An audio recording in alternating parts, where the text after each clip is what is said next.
ಮೇಲ್ಭಾಗದಲ್ಲಿರ್ತಕ್ಕಂಥ ಮಂಗಳ ಗ್ರಹ, ಕೆಳಭಾಗದಲ್ಲಿ ಪಾತಾಳದಲ್ಲಿರ್ತಕ್ಕಂಥ ಮಂಗಳ ಗ್ರಹ.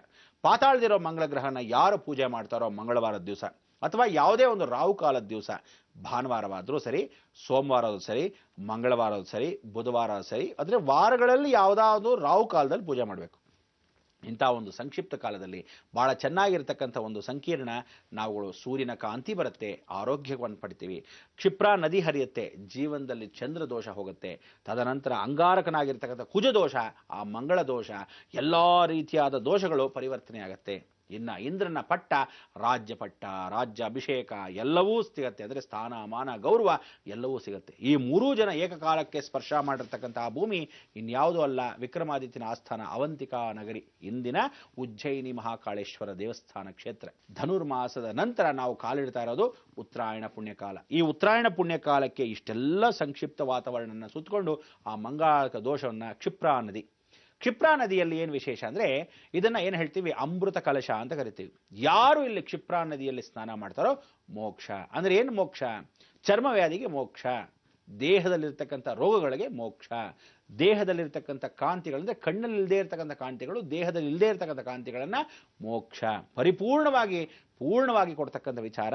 ಪರಿಪೂರ್ಣವಾಗಿ ನಾವುಗಳು ಮಿಂದು ಎದ್ದ ಹಾಗೆ ಒಂದು ಸ್ನಾನ ಮಾಡಿ ಠಕ್ ಅಂತ ಎದ್ವಲ್ಲ ಹಾಗಿರುತ್ತೆ. ಯಾಕೆಂದರೆ ಸಾಯಂ ಸಂಧ್ಯಾ ಕಾಲದಲ್ಲಿ ಈ ಕ್ಷಿಪ್ರಾ ನದಿಯಲ್ಲಿ ಸಾಕ್ಷಾತ್ ಅವಂತಿಕಾ ನಗರಿಗೆ ಪ್ರವೇಶ ಮಾಡ್ತಾ ಇರೋ ಕ್ಷಿಪ್ರಾ ನದಿ ಸೂರ್ಯಕಾಂತಿಯನ್ನು ಒಳಗೊಂಡಿರ್ತಕ್ಕಂಥ ವಿಚಾರ. ಆ ಸೂರ್ಯಕಾಂತಿನೂ ಅಂದರೆ ಆರೋಗ್ಯ ದೃಷ್ಟಿ. ಒಳಭಾಗದಲ್ಲಿ ಬಂದಾಗ ಸಾಯಂ ಸಂಧ್ಯಾ ಕಾಲ ದೀಪಂ ಆರತಿ ಪ್ರಯೋಗ ಅಂದ್ರೇನು, ಸೂರ್ಯ ಅಸ್ತವಾಗ್ತಾ ಇರೋ ಸಮಯದಲ್ಲಿ ಒಂದು ಆರತಿಯನ್ನು ಮಾಡ್ತಾರೆ.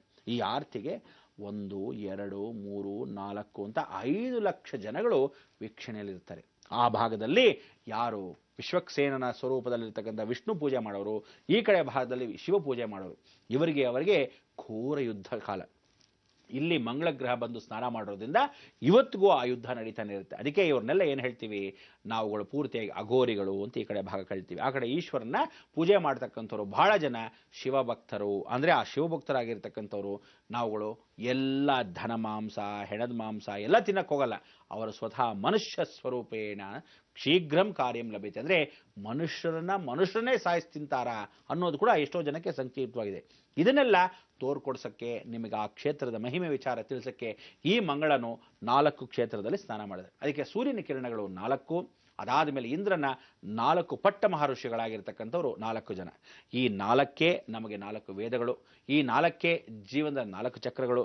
ಈ 4 ಚಕ್ರಗಳನ್ನ ಸರಿಪಡಿಸ್ಕೊಳ್ಳೋಕ್ಕೆ ಆ ಜಾಗದಲ್ಲೇ ಹೋಗ್ಬೇಕು. ಅಂದರೆ ನಾನು ನಿಮ್ಗೆಲ್ಲರಿಗೂ ಒಂದು ಬ್ಯಾಟ್ರಿ ಚಾರ್ಜ್ ಮಾಡ್ಕೊಳ್ಳಿ ಅಂತ ಹೇಳ್ತಾ ಇದ್ದೆ. ನಿಮ್ಮ ನಕ್ಷತ್ರಕ್ಕೆ, ನಿಮ್ಮ ಕ್ಷೇತ್ರಕ್ಕೆ ಹೋಗಿ ಚಾರ್ಜ್ ಮಾಡಿ ಅಂತ. ಅಂದರೆ ಎಂಟೈರ್ ಫ್ಯಾಮಿಲಿನ ಚಾರ್ಜ್ ಮಾಡೋರು, ರೀಚಾರ್ಜ್ ಅಂತ ಹೇಳ್ತೀವಿ. ಅದಕ್ಕೆ ಮೃತ್ಯೋರ್ ನಮಾಮ್ಯಹಂ. ಅಂದರೆ ಮೃತ್ಯುಂಜಯಾಯ ರುದ್ರಾಯ ನೀಲಕಂಠಾಯ ಶಂಭವೇ ಅಮೃತೇಶಾಯ ಸರ್ವಾಯ ಶ್ರೀಮನ್ ಮಹಾದೇವಾಯ ತೇ ನಮಃ. ಅಂದರೆ ಈ ಮೃತ್ಯುಂಜಯ ಮಹಾಯಂತ್ರ 100 kg ಚಿನ್ನದ ಬಂಗಾರದಲ್ಲಿ ಲೇಪನವನ್ನು ಮಾಡಿ ವಿಶೇಷವಾಗಿ ಮಹಾಮೃತ್ಯುಂಜಯ ಮಹಾಕಾಳೇಶ್ವರನ ಮೇಲ್ಭಾಗದಲ್ಲಿ ಅವನ ಯಂತ್ರವನ್ನು ಪ್ರತಿಷ್ಠಾಪನೆ ಮಾಡಿಸಿದ್ದಾರೆ. ಯಾತಕ್ಕೆ ಅಂದರೆ ವಿಕ್ರಮಾದಿತ್ಯ ಯಾರು ಇಲ್ಲಿ 4 ಜನ ಅಂದರೆ 4 ತಲೆಮಾರುಗಳು ಇಡೀ ವಂಶ ಪಾರಂಪರ್ಯವಾಗಿ ಇಡೀ ಕುಟುಂಬ ಸಮೇತರಾಗಿ ಯಾರು ಇಲ್ಲಿ ಬಂದು ಹೋಗ್ತಾರೋ ಅಪಮೃತ್ಯು ನಿಮ್ಮ ಜೀವನದಲ್ಲಿ ಬರೋದಿಲ್ಲ. 4 ಚಕ್ರಕ್ಕೆ ಒಂದೇ ಸಲ ಬ್ಯಾಟರಿ ಚಾರ್ಜ್ ಆಗೋದು ಏಕೈಕ ಕ್ಷೇತ್ರ ಉಜ್ಜಯಿನಿ ಮಹಾಕಾಳೇಶ್ವರರ ಮಂಗಳ ಮೂರ್ತಿಯ ಮೂಲ ಕ್ಷೇತ್ರವೇ ಕ್ಷಿಪ್ರಾ ನದಿಯ ತೀರ. ಅದಕ್ಕೆ ಮೃತ್ಯುಂಜಯಾಯ ರುದ್ರ ಯಾರೋ ಸಾಕ್ಷಾತ್ ಮಹಾಕಾಳೇಶ್ವರ.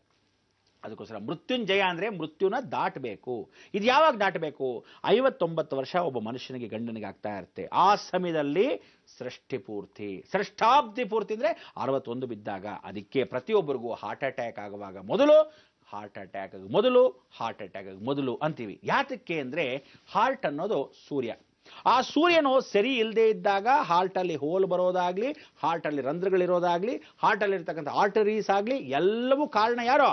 ಸೂರ್ಯನು. ಆ ಸೂರ್ಯನೇ ಇಲ್ಲಿ ಮಂಗಳ ಗ್ರಹದಲ್ಲಿ ಪೂರ್ತಿಯಾಗಿ ಭೂಸ್ಪರ್ಶ ಮಾಡಿರ್ತಕ್ಕಂಥ ಸ್ಮರಣೆಯಲ್ಲಿ ಇಲ್ಲಿ ಯಾರು ಹೋಗಿ ಬರ್ತಾರೋ ಹಾರ್ಟ್ ಡಿಸೀಸಸ್, ಹಾರ್ಟಲ್ಲಿರ್ತಕ್ಕಂಥ ಯಾವುದೇ ಒಂದು ವ್ಯಾಧಿಗಳು ಹಾರ್ಟ್ ಮುಖಾಂತರವಾಗಿ, ಅಂದರೆ ತಂದೆಗೆ ಸೂರ್ಯ ಆದಿತ್ಯ ಹೃದಯವನ್ನು ಹೇಳ್ಕೊಟ್ಟಿರ್ತಕ್ಕಂಥ ವಿಚಾರಪೂರ್ವಕವಾಗಿ ನಮಸ್ಕಾರ ಮಾಡೋದೇ ಆ ಸೂರ್ಯನ ಮುಖಾಂತರ. ಇಷ್ಟೆಲ್ಲ ಒಂದು ಸಂಕ್ಷಿಪ್ತವಾಗಿರ್ತಕ್ಕಂಥ ವಾತಾವರಣದಲ್ಲಿ ನಾವು ಒಂದು ಸ್ಮರಣೆ ಮಾಡ್ಕೋಬೇಕು. ಯಾರನ್ನ? ಕೃಷ್ಣ ಪರಮಾತ್ಮನ.